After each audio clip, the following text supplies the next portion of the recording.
প্রশ্ন কি বোঝা গেছে? আবারও পড়তেছি, দাঁড়াও। এখন একটু খেয়াল করো, দেখো এখানে বলা হয়েছে তিনটি সংখ্যার যোগফল কত? 84,000 কত? 25। তাদের মধ্যে দুইটি সংখ্যা 12,450 ও 37,865 হলে তৃতীয় সংখ্যাটি কত? আমাদের তৃতীয় সংখ্যাটি বের করতে বলা হয়েছে। এই যে প্রথম সংখ্যাটা দেওয়া আছে তিনটি সংখ্যার যোগফল, এটার ভিতরে কিন্তু তিনটা সংখ্যা আছে। কয়টা সংখ্যা আছে?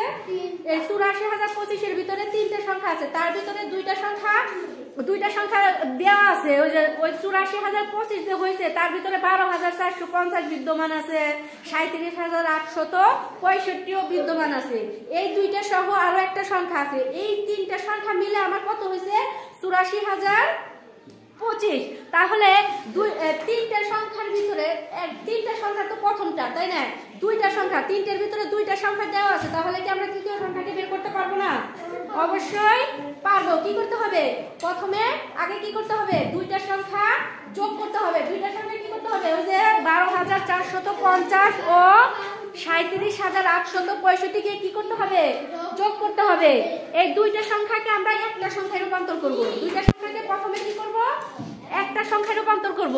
তারপর আমরা কি করব? ওই যে তিনটি সংখ্যার যোগফল 84,025, এই 84,025 থেকে ওই দুইটা সংখ্যার যোগফলটাকে আমরা কি করব? বাদ দিয়ে দিলেই আমাদের কাঙ্ক্ষিত তৃতীয় সংখ্যাটি বের হয়ে যাবে। আমার কথা কি বোঝা যাচ্ছে? বুঝতে পারছো? আচ্ছা, করো তো একটু।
আমাদের দুইটা সংখ্যার যোগফল কত হয়েছে? 50,315। এই যে দুইটা সংখ্যা, এই দুইটা সংখ্যা কিন্তু এটার ভিতরে আছে। এই দুইটা সংখ্যা কি আছে? এটার ভিতরে আছে। এখন দুইটা সংখ্যা আমি কি যোগফল কত হয়েছে? তিনটা সংখ্যা যোগফল। এখন দুইটা সংখ্যা যোগফল থেকে আমি যদি তিনটা সংখ্যা যোগফল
বিয়োগ করে দাও। সুতরাং তৃতীয় সংখ্যাটি, সুতরাং তৃতীয় সংখ্যাটি সংখ্যা